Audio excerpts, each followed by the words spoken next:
ایک بار حضرت عمر فاروق رضی اللہ تعالیٰ عنہ اپنے دور خلافت میں مدینہ کے قریب ایک وادی سے گزر رہے تھے۔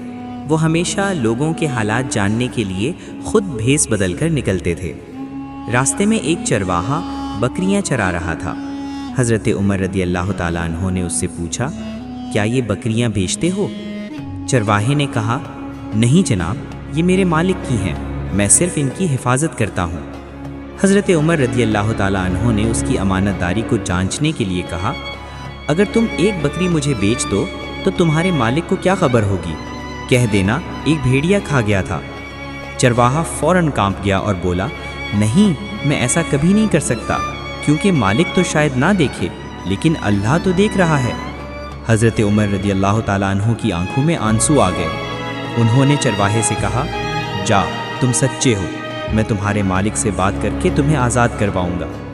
چند دن بعد یہی ہوا۔ چرواہے کی سچائی نے اسے آزادی اور عزت دلا دی۔ سچائی کبھی رائے گاہ نہیں جاتی، اللہ کی نظر سے کچھ بھی چھپا نہیں۔ ایماندار انسان ہمیشہ بلند ہوتا ہے۔